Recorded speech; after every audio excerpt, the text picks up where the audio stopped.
Yeah, okay. Hey everyone, I'm Ivo from Ambire, and Ambire is, to put it simply, it's a competitor to MetaMask with a focus on UX. So what we're doing is basically improving all of the UX bullshit that we currently have in the Ethereum and EVM world. The presentation is titled "Preparing for the Next Billion Users of Web3." Might sound exaggerated, but it's actually what we believe in, and let me explain why. So we all know the issues, the UX issues of the Ethereum ecosystem, but let's start with the most obvious one, and this is the fact that it's really complicated to create a wallet. So especially in the regular flow, where you have to install the browser extension and then write down a seed phrase and then confirm that you've actually written down this seed phrase. And for us, it's kind of native. Like, we're very used to it, and we're very used to doing it all over again. But for a person who is used to signing up on TikTok for 20 seconds or whatever, Instagram for like 2 minutes, it's just completely unacceptable. And I've seen many people, many of my friends who are kind of like crypto curious, and they want to go into crypto, but they usually stick with centralized exchanges like Binance, and that's unfortunate. And that's simply because they're like not lazy, but they're in their own right not to have the attention span to set up a real non-custodial wallet, and it's sad, really. And to say that it requires five times more time than creating an account on a Web2 app is not even the case. It's like 10 times more time. Then the other thing is it's impossible, really hard, it's impossible to recover your account, and it's really easy to lose it, especially for people who are not technical, who don't have the degenerate mindset and the crypto native, crypto anarchist mindset. People don't realize that the seed phrase is actually their money. They think that it's just some sort of a recovery thing, and they don't realize that anyone who just snaps a picture of this can have full access to their account immediately. And it's just not foolproof, and it's just not a UX paradigm that we should be doing in 2022. And then the other thing is that you need multiple, that's something that even for us as crypto natives it's a difficulty, is the fact that we need multiple transactions to interact with DeFi. Even with Uniswap, even the simplest swap, it requires an extra approval, which for most people is super confusing. Like, you broadcast the approval and you think that you've done your job, and then suddenly you realize that you actually have to do another transaction. And back in the days when gas fees were like $50, people were like, okay, great, I'll pay $10 for the swap. And then they realize that they've only done the approval, and now they have to pay another 50. So yeah, it's super shitty UX. And then, of course, you need Ether to transact. That's yet another roadblock to the onboarding of a person into Ethereum. Because imagine you've done this compromise to install an extension to get familiarized with that, because most normal people don't actually use extensions. Like, most of us who are like IT professionals do use browser extensions, but most normal people don't. And then to familiarize yourself with the seed phrase, to write down the seed phrase, after all of that, you suddenly discover that you cannot do anything because you don't have Ether. Let's say that your friend sent you like $2,000 in USDT, and then you can't send them to someone, and you find out that you have to actually sign up on Binance anyway, or use the built-in on-ramp of the wallet or whatever. So yeah, that's not the way to onboard the next 1 billion users. It's completely impossible. And let's go into the root reasons of where those UX problems come from. So how wallets work today, how EOA, externally owned accounts, work is, you have one giant number which is impossible to guess, the private key, and this number is the whole authentication. Like, if you know this number, you have access to the account. And this is difficult to manage in practice, because most of the modern Web2 apps, they have authentication schemes with multi-factor authentication and etc. And that's really difficult to translate to the paradigm of one giant number. So it's difficult to translate to the cryptographic paradigm. Of course, you have other issues with EOAs, other than the authentication with only one private key. You also have to pay the gas fees in the native token, and I went into why this is a problem a bit earlier. And you can only run one operation at a time, which is again a problem that leads again, my example with the Uniswap approvals. To summarize, it's tough to create an account. You need to do multiple transactions. You don't have Ether for gas. And of course, you have the security risks of losing your seed phrase, misplacing your seed phrase, someone taking a photo of it. And you know how we've all seen like all the Bored Apes exploits, even though a lot of those were related to approvals. And a lot of those came from the fact that wallets don't parse and visualize what you're signing. But nevertheless, we know how easy it is to scam someone out of their crypto. Not even the people who are completely new, but the people who are also kind of experienced. And the reason why those social engineering exploits work on experienced people is that you have these, you have these really good replicas of MetaMask which just pop up and ask you to recover the account and put in your seed phrase. So even if we change this UX, of the UX of the seed phrase, we are gaining a huge amount of security just by removing this vector of people knowing that they have to input their seed phrase somewhere. So how do we solve this? That's the big question. We solve this with smart wallets, and smart wallets have been a thing for a while. Basically, what they do is each wallet account is a separate contract, and what this allows us to do is to actually use not complicated, but like sophisticated authentication schemes. So like instead of using one giant number, so one private key, which is everything, we can use multiple private keys and we can set rules on how those multiple private keys interact. As a simple example, you can have one of the private keys on your PC and one of the private keys on the mobile phone, and then you have multi-factor authentication, which is way more secure than simply having one private key on one device. And that way, it's really resistant to malware because you need to basically, the hacker needs to infect both of your devices in order to gain access to the account. But then you can use one of the private keys as a recovery key and have a time-locked recovery system. So in case one of those private keys is compromised, you would see that someone triggered a time-locked transaction and you would stop it with the other or with both of them that you have. But in case you lose one of the private keys, we'll have questions later, but in case you lose one of the private keys, you can always use the other one to recover. So it's kind of a win-win scenario, and it's way more similar to the way Web2 authentication works. It's way more familiar to users, and there's way less fault guns because by doing this, you can allow yourself to have less strict backup mechanisms, and you would not make the user write down a seed phrase. So other benefits include like more sophisticated ways of account recovery. Argent, for example, another smart wallet, has something they call social recovery, where you delegate a bunch of people. We at Umpire, we're not fans of this because your friends could conspire against you if it's if it's about millions. There is that danger. Of course, Argent recommends that you delegate people who don't know each other, which makes sense, but who has not everyone has such a diverse group of friends. You can also have flexible fee payments. What I mean is you can pay transaction fees in stable coins, you can pay transaction fees in ERC20s. So even if it's your first wallet and a friend of yours sends you Shiba Inu, whatever, theoretically, you can pay the fee in that token if we accept that token as a fee token, and you would not need any extra tokens for the fee. So it's really smooth onboarding experience.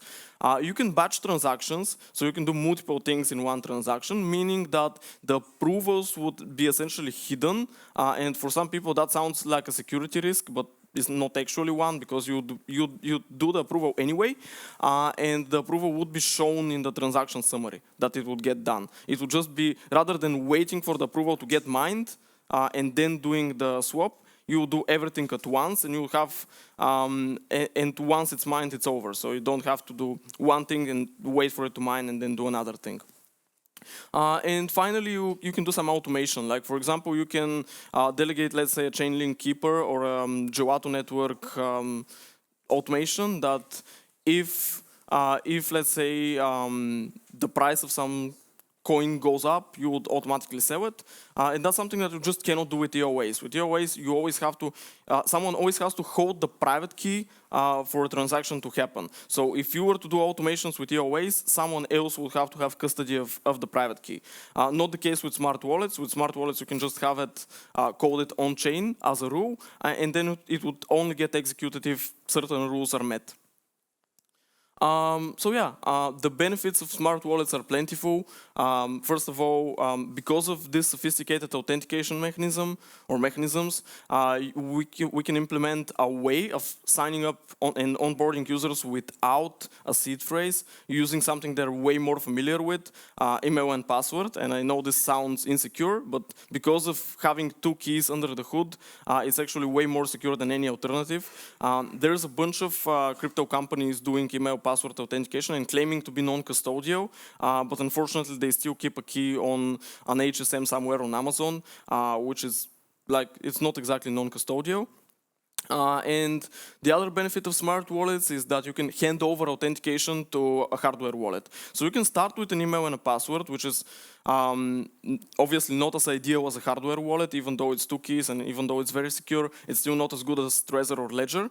So you can start with that and then move control of the wallet to Trezor once you get there, like knowledge-wise, and you can do that without changing the address, without moving funds, without moving staking positions, and etc. Because obviously, like if you're very like deep into DeFi, you cannot just move all of your positions easily. Many of them you can move, but some of them you can't. And with this, you can change the underlying authentication keys without actually having to move funds, which is really cool. So even if you believe that, let's say that your underlying key has been compromised, even if you believe that your Trezor has been compromised, you can get a new one, set it up again, and move control to the new one without moving funds, without changing address, etc. And I already covered the sophisticated authentication mechanisms, but you can do, as I said, you can do stuff which are way more familiar to users and are way more known from the Web 2 world, like two-factor authentication. And I already mentioned that Argent has account recovery. You can also do multi-sigs with smart wallets, as is the case with Gnosis Safe. And of course, all of this while the wallet still remains non-custodial. So you're not relying on some sort of, you're not relying, let's say, on a centralized exchange that will implement this two-factor authentication. You can actually enforce it on-chain. So further benefits, one-click DeFi interactions. There's no need for the approval step, covered that already. And one thing which is cool here is that you can avoid the infinite approval hack. Because why do we do the infinite approval hack today? We do it because we want to minimize the user effort. So you want, if I'm, let's say, transacting USDT, swapping USDT to Ether, Uniswap would automatically do, not automatically, but it would do an infinite approval so that when I'm doing it a second time, I wouldn't have to go through this approval step. And this is a security risk. In particular, with Uniswap, it's not such big of a problem because the contract is not upgradable. But if it's a DeFi application where the contract is upgradable and you give them an infinite approval, they can upgrade the contract and basically rug you like years after without even you knowing and without you even touching your hardware wallet, let's say, or your normal wallet. So you can get compromised in a like cold way without even knowing it. And with smart wallets, because the approval step can be batched together with the swap, you don't need to do the hack of the infinite approval in order to streamline UX. I hope that makes sense.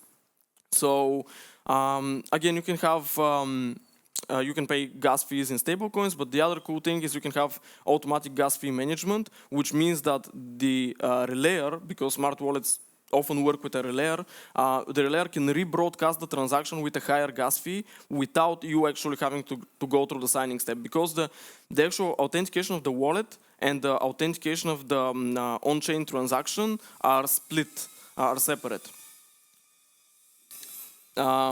And yeah, I covered already automations, but let's look at the more exotic use cases of smart wallets because I think that's super exciting.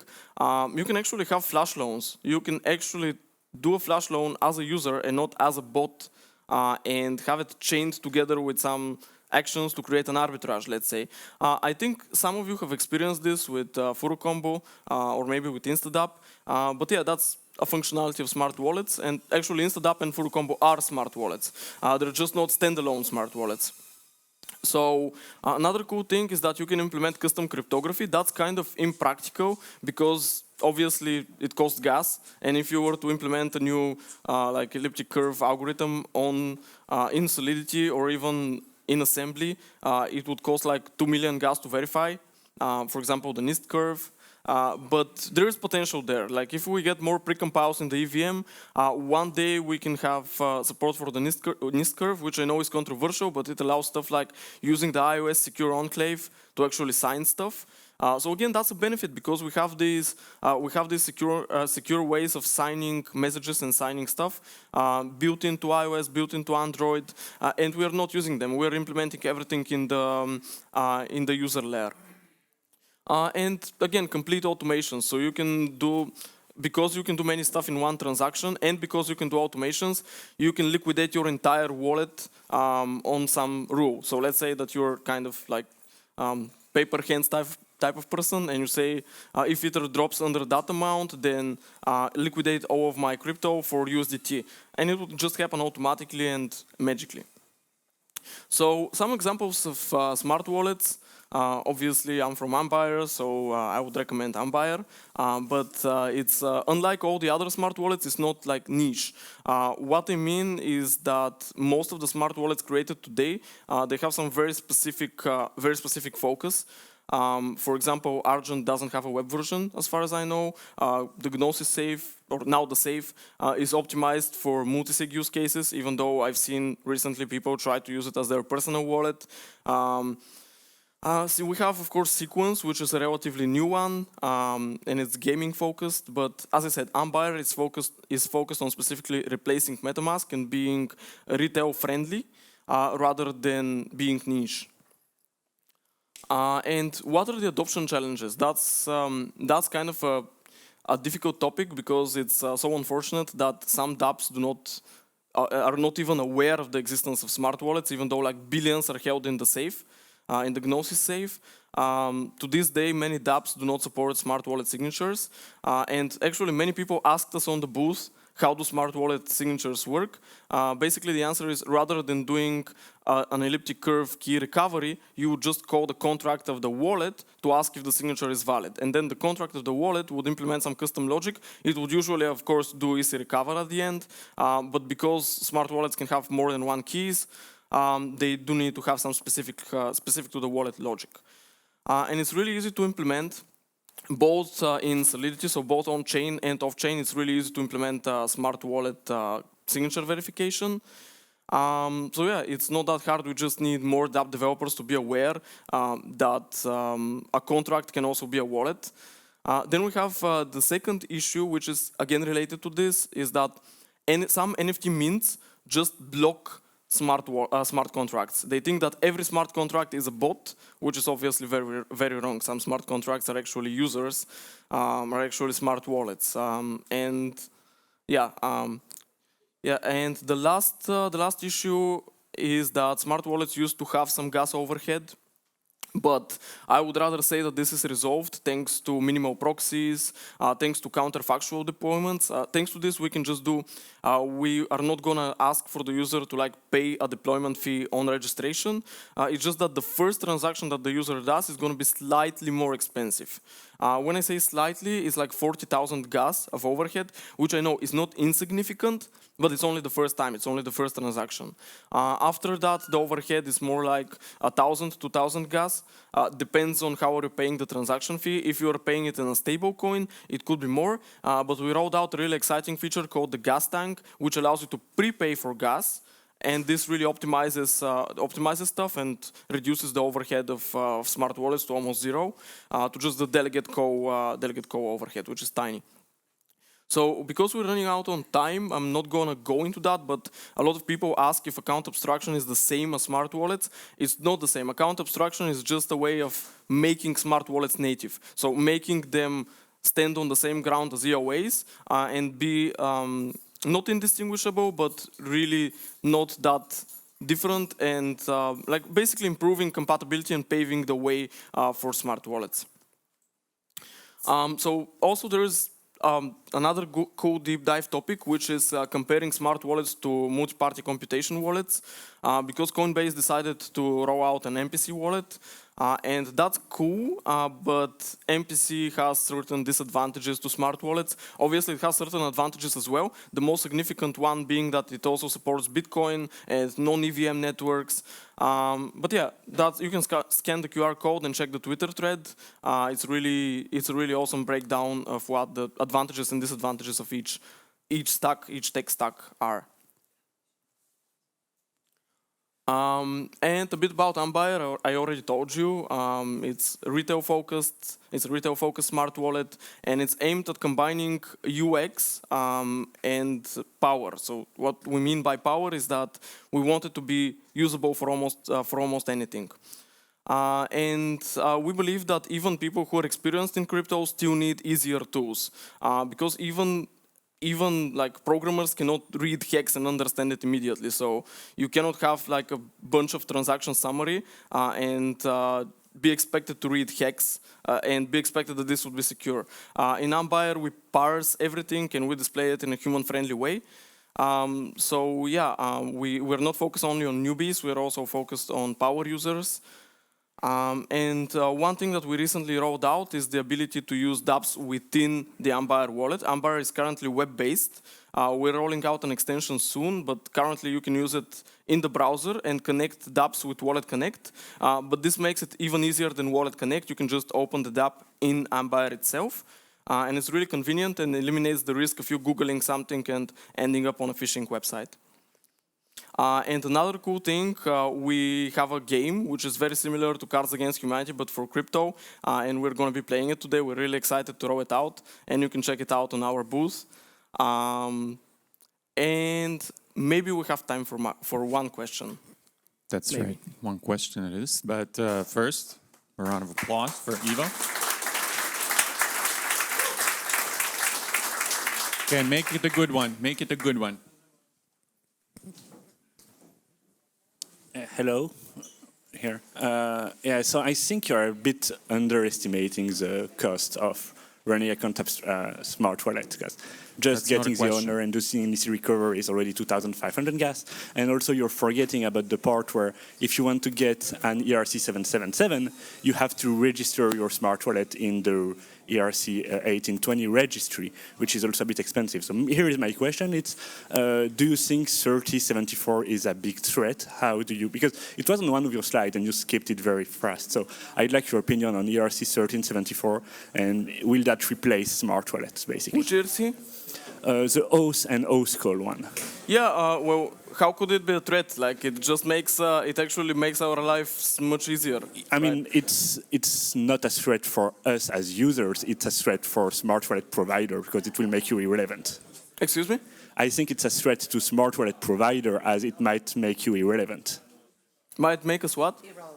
Well, no, because it actually levels the playing field, because EOA wallets can become automated in the same way that smart wallets can be. But then again, it gives us an opportunity to also move to this hybrid model where we wouldn't have the issues with the signatures and the overhead. So it actually allows us to keep our benefits. It allows everyone to combine the benefits of EOAs and smart wallets. So yeah, it kind of like levels the playing field, but I don't think it's in a bad way. Because one thing I think is that, like, you show that smart wallet has unfortunately some downsides. Like, it's 1271 is not accepted everywhere. That kind of thing, or minting is not possible because people think smart contracts are attackers. So I was thinking that EOAs would just become as powerful without these downsides. No, I see your point, but nothing stops us from moving to that model. But this model also has a flaw because it still relies on that one private key, which is the key to the whole account. So still all of the authentication stuff applies. And I don't think 2,000 gas is that much, honestly, because in most transactions in percentage terms, it's like 5% or 4%. And who cares about 5% in reality? My user blamed me for 100 gas. Well, yeah, I know what you mean, but in practice, it's worth it. Ivo, thank you so much. And we're ready for our next speaker, I think. Thank you.